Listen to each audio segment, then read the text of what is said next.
São Paulo vai ampliar o combate ao coronavírus com 1.000 novos leitos de UTI. O anúncio foi feito pelo governador do estado, João Dória, durante entrevista coletiva. Na região, Santos monitora 13 casos. Há 77 confirmados no Brasil. No mundo, são mais de 127 mil.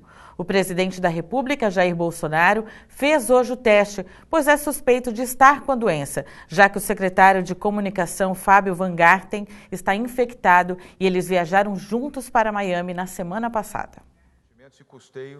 Dória disse que não há razão para pânico e reforçou a importância da campanha de comunicação e prevenção para evitar o aumento do número de casos. Dentre as principais medidas anunciadas, 1.000 novos leitos de UTI para receber pacientes com diagnóstico de coronavírus. Nós temos 101 hospitais estaduais.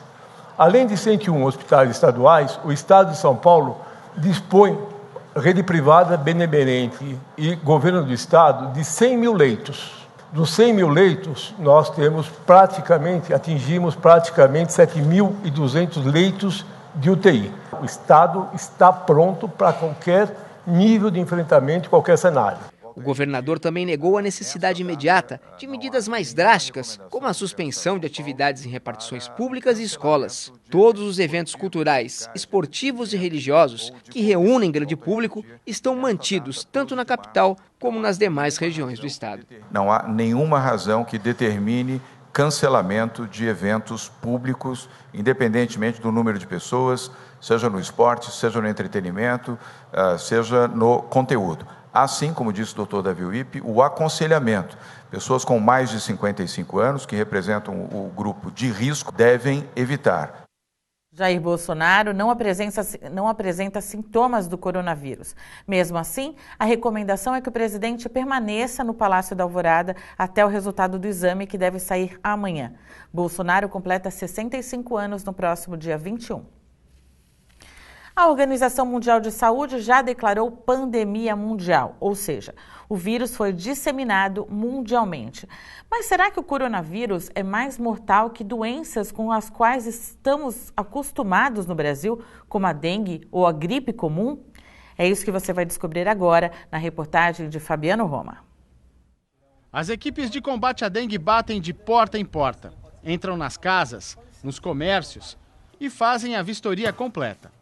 Nada escapa ao olhar atento do agente. Qualquer tipo de recipiente pode se transformar num criadouro, seja um copo de água, uma garrafa, às vezes uma bacia. Tem muita gente, hoje em dia o pessoal tem muita piscina de plástico, então sempre é bom estar atento, estar cobrindo, estar colocando cloro, estar sempre removendo recipientes que forem possíveis, como garrafa, recipiente plástico, esse tipo de objeto.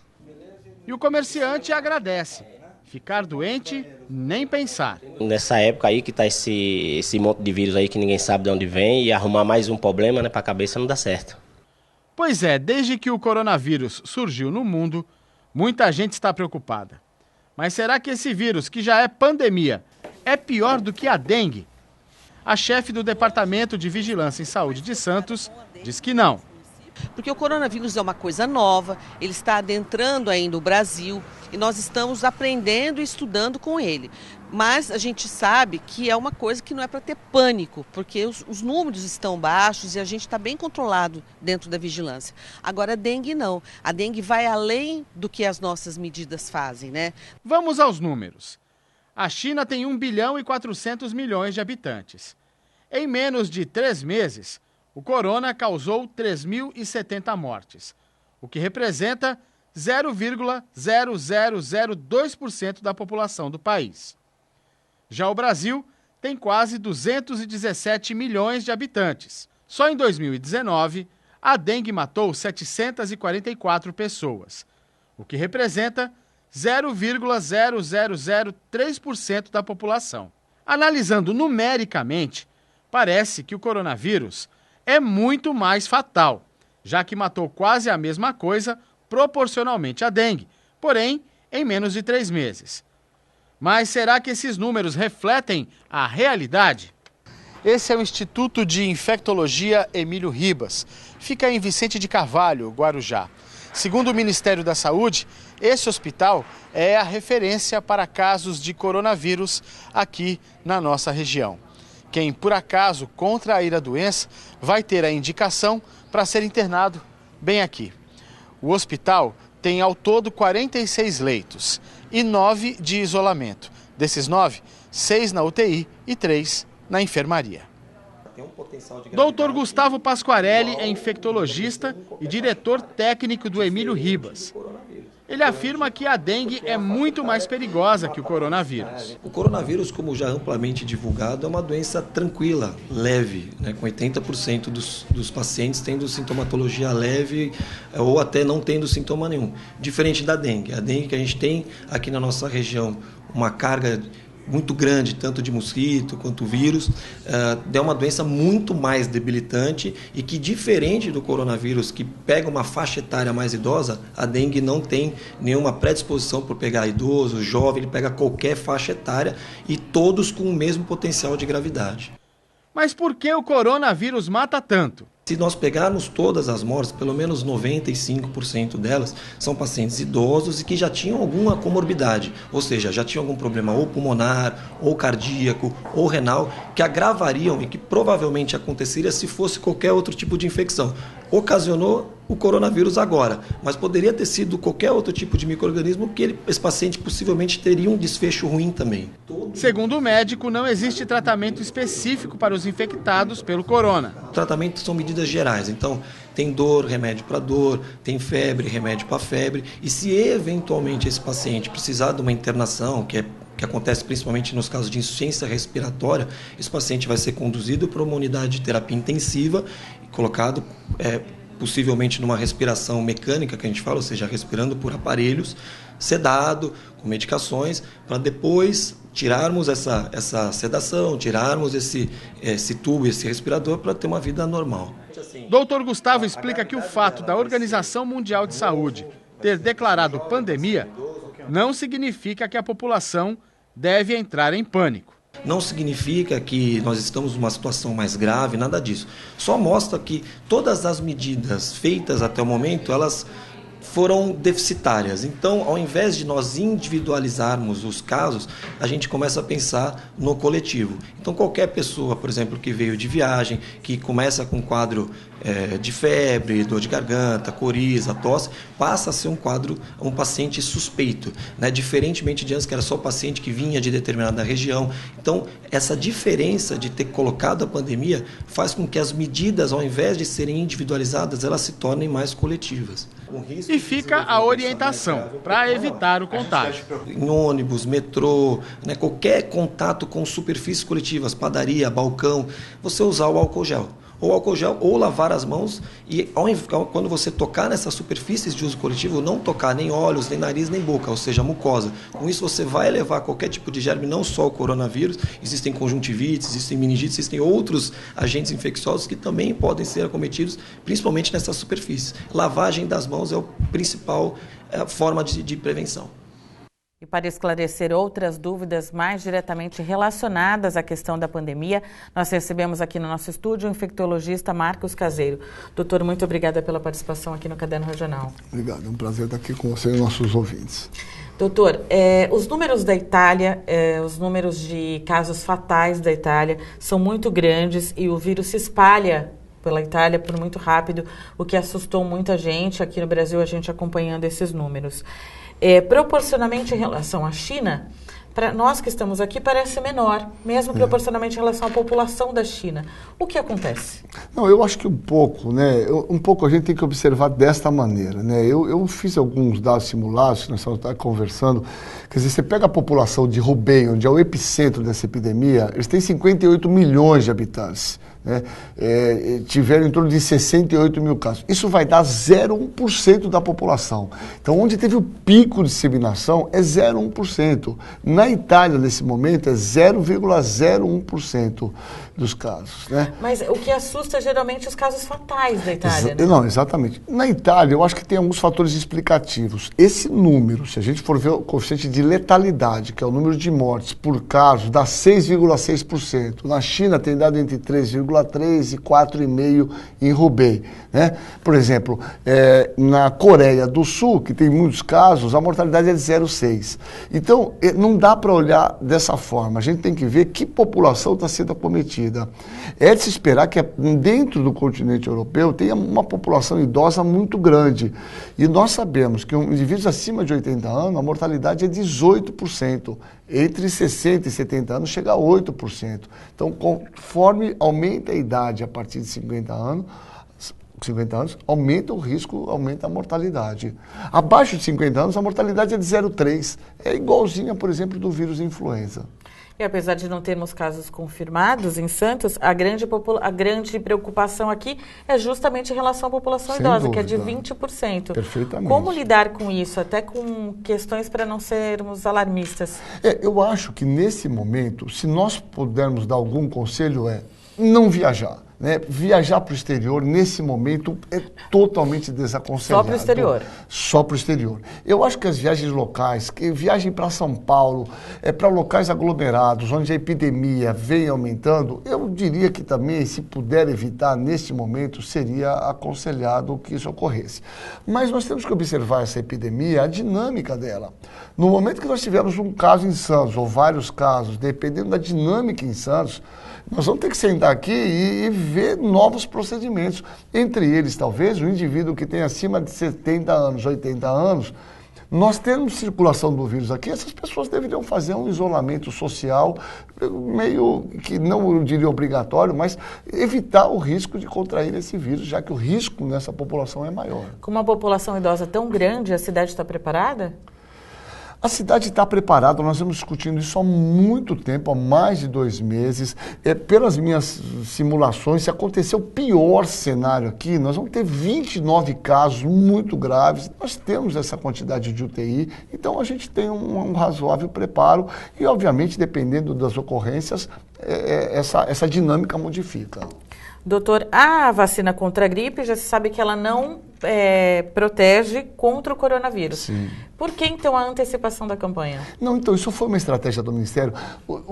A tosse, a febre, é um dos sintomas mais comuns na medicina. Todo mundo tem uma tossezinha, febre. Ou é virose, resfriado, sim, é muito alergia, comum. Né? Então, a ideia foi vacinar para que nós tentássemos antecipar a possibilidade de proteção nessa população mais vulnerável, para diminuir essa quantidade de pessoas que eventualmente venham ter tosse e febre por conta da influenza. Aí seria um diagnóstico diferencial. Então, a ideia é proteger e diminuir esses casos que aumentam muito nos meses de frio no inverno. Mas facilitar o diagnóstico e tirar a dúvida, Tirar né? a dúvida, exatamente. Doutor, e na sua opinião, o que mais mata? A gente fez uma reportagem falando muito sobre os números da dengue.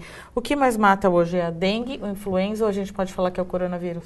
Eu acho que o coronavírus. Só para a gente ter uma ideia, nós tivemos uma epidemia aqui, por exemplo, em 2010, que nós tivemos 28 mortes por dengue, que foi assustador, um absurdo. Nós temos 2, 3 mortes por ano, eventualmente, nos últimos anos, nenhum. Influenza mata em torno de 0,3%. O coronavírus, os dados falam em torno de 3%. Então, é um número um pouco maior que essas duas doenças, né? Doutor, muito obrigada pela sua presença, muito obrigado, por esclarecer essas dúvidas, que acho que é o principal nesse momento, não aí. Ter alarme e mais informação. É isso aí. Nesse momento, a gente ficar observando o que acontece e talvez essas medidas possam mudar ao longo da ocorrência dos dias, né? Muito obrigada pela sua disponibilidade. E o coronavírus balança o mercado financeiro. Só hoje a bolsa caiu quase 15%. O dólar e produtos importados dispararam. O pãozinho nosso de cada dia está correndo risco de ficar mais caro. É que o trigo usado para fazer o pão é importado. Segundo o dono desta padaria, com a alta da moeda americana, o preço da farinha disparou. Já aumentou em média 20%. O impacto não é só no pãozinho, não. Segundo o economista Rodolfo Amaral, tudo sofre com a alta do dólar. Os salários ficam achatados, o poder aquisitivo cai, o consumo cai, enfim, a economia acaba sentindo, de um modo geral, por força de apenas um elemento, e no caso aí, um elemento da área de saúde.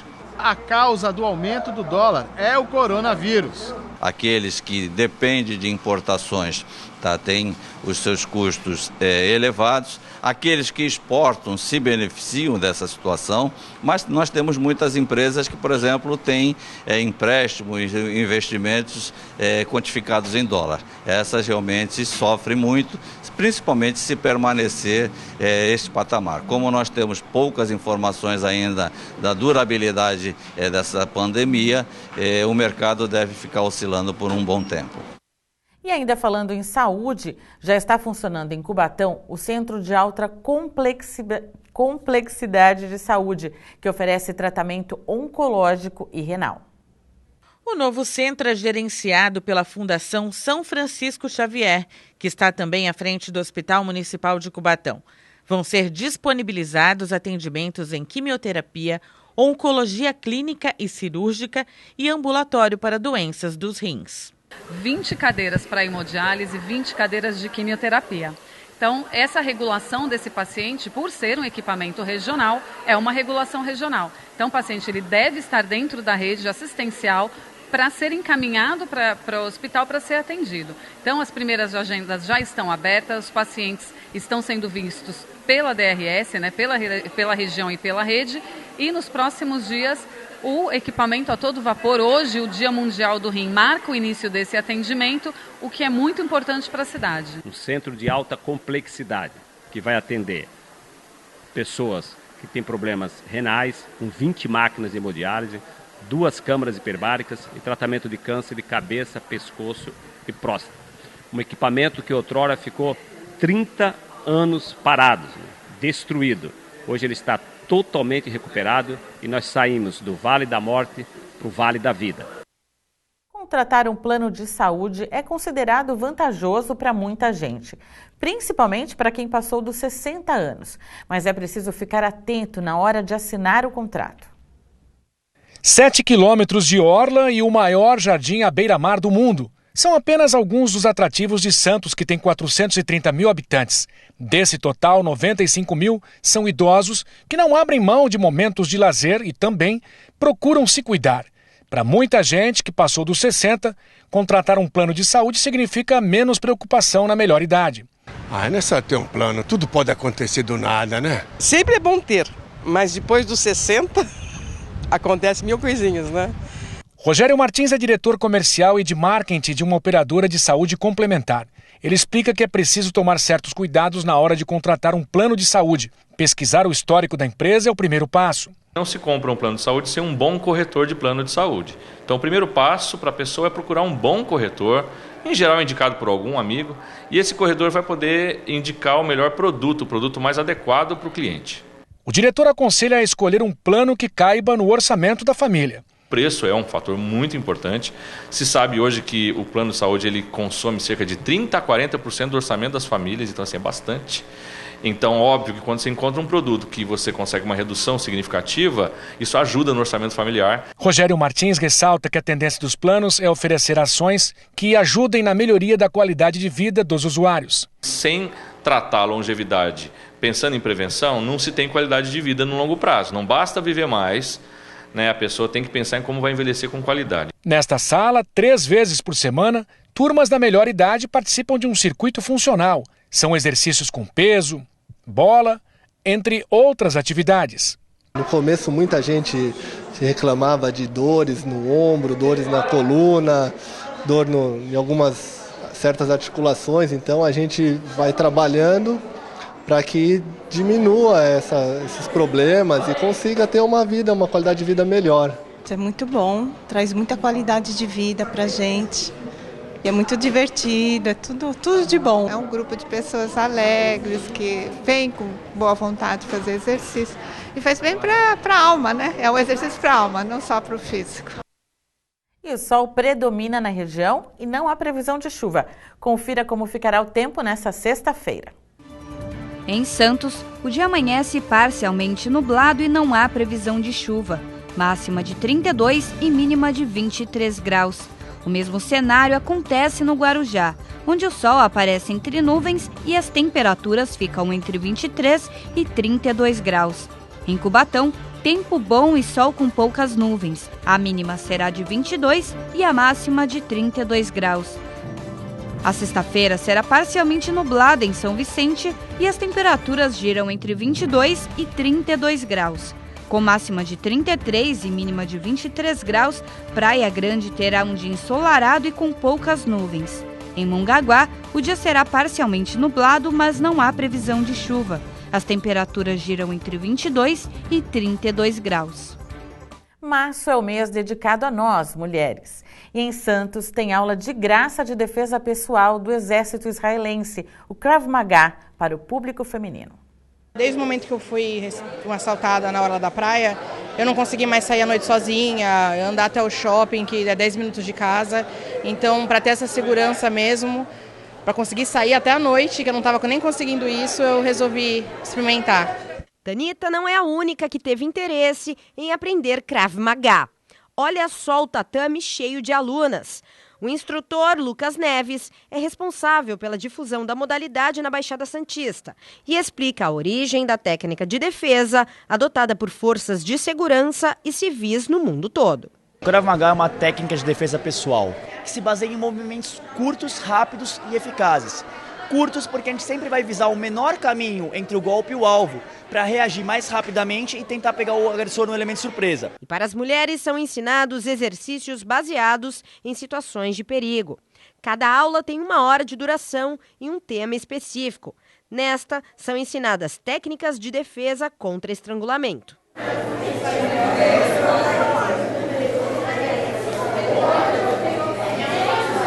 Eu acho que você tem que praticar muito, você tem que praticar bastante para poder e também ter frieza na hora que estiver sendo atacada, porque não é fácil. Você não espera que alguém vá te atacar, foi o que eu falei para ele.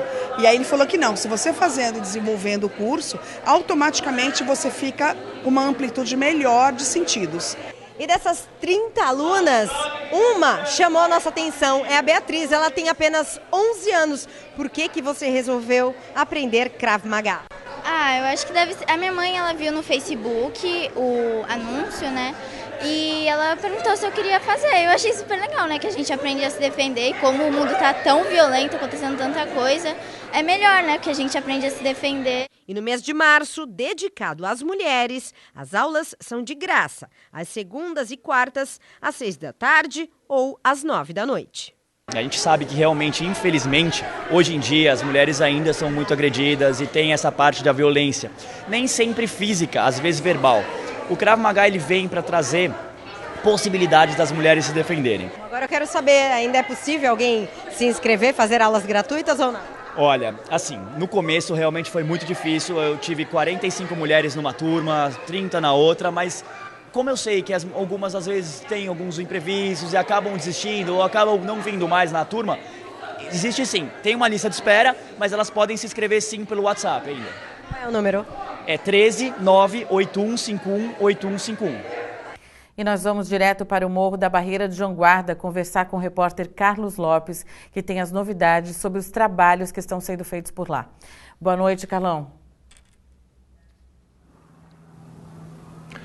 Boa noite, Jamile. Boa noite a todos. Quem vai falar as novidades é o Major Alexandre Irata, subcomandante das operações. Major, boa noite. Como é que estão os trabalhos? Boa noite. Os trabalhos prosseguem e irão prosseguir durante as 24 horas. Nós dividimos a área em setores, 60 setores de 25 por 25. Estamos efetuando a retirada do material da terra e verificando, são 3 pontos de checagem. Na hora da retirada, em cima do caminhão e no ponto de descarte. Qual a maior dificuldade? A maior dificuldade é a grande quantidade de material ainda no terreno, né? Nós trabalhamos aí praticamente 48 horas retirando material direto e praticamente mexemos um 20º da área aí. Obrigado, Major. Lembrando que o número de pessoas desaparecidas, segundo a Prefeitura do Guarujá, caiu de 17 para 9. Portanto, as buscas continuam e não tem hora para terminar. Voltamos com você, Jamile. Obrigada, Carlão. Bom trabalho aí ao Corpo de Bombeiros. E ainda sobre deslizamentos, nós recebemos hoje aqui nos nossos estúdios a perita criminal Simone Sayuri Tanaka, que falou sobre a atuação do Instituto de Criminalística nos Morros do Macaco e do Barreira, em Guarujá.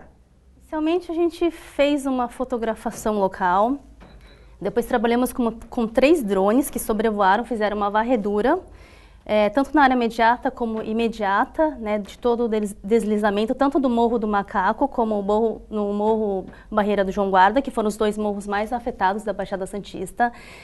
E através de uma técnica chamada de fotogrametria, que trata de sobreposição de fotografias métricas, é possível pontuar um objeto num espaço, sim, de uma forma bidimensional, tratá-la como num espaço tridimensional. Então, assim, é possível mapear, não só mapear todos os pontos de deslizamentos, como conseguir cálculos matemáticos para quantificar alguns valores, como a área ou o volume. Esses dados ainda estão sendo tratados, envolvem um conhecimento técnico específico e demanda tempo. Após toda a conclusão, após toda a finalização desse tratamento de dados, é feito um laudo pericial que é enviado quando provocado, seja pelo Ministério Público. Perfeito. Qual seja a autoridade competente. Diversão para minimizar um pesadelo. Uma programação especial foi criada para crianças desabrigadas após os deslizamentos que estão com parentes em Guarujá. No pátio da escola, a criançada faz fila e mergulha no mundo da diversão. São brincadeiras e atividades lúdicas. Palmas para vocês que são amigos de Jesus agora. Momentos de curtição que prendem a atenção e arrancam sorrisos dos pequenos. Kelvin, de 9 anos, faz questão de participar de todas as atividades. O que mais você está gostando? Todo mundo nesse lugar aqui é uma maravilha para morar. Dá para passar mais assim o tempo, se divertir? Sim. Momentos especiais proporcionados por voluntários que não poupam atenção e carinho. A gente pode dar roupas, a gente pode dar comida, mas o que eles mais precisam para recomeçar é ter a esperança no coração. Eles precisam de Jesus, então por isso que eu estou aqui. Sara Bittencourt coordena o grupo de psicólogos que dão assistência às vítimas dos deslizamentos. Segundo ela, as brincadeiras e atividades amenizam um momento difícil de quem teve que sair de casa às pressas e perdeu parentes na tragédia. O objetivo é ajudar crianças e adultos a retomar a rotina aos poucos, depois de um pesadelo. Eles é mais um acolhimento, um suporte, dando algumas orientações, verificando questões básicas, que é principalmente tá dormindo, tá se alimentando direito, toma medicamento, tá conseguindo os medicamentos, de repente as pessoas perdem os medicamentos na enchente, então a gente também tem que fornecer essa parte dos medicamentos para eles via médicos, né? Então a gente faz o encaminhamento quando precisa. Então a gente dá todo esse suporte para os familiares no geral e também para as crianças, né? Que bom. E a edição de hoje fica por aqui. Envie sua sugestão ou reclamação pelo WhatsApp, pelo telefone 13 982 28 8219. Você acompanha todas as notícias da região, do Brasil e do mundo pelo Santa Portal durante 24 horas. Amanhã, a partir das 8 da manhã, tem a Nathalie Nanini no Bom Dia Cidades, com as primeiras notícias do dia. Obrigada pela sua companhia. Até amanhã. Tchau.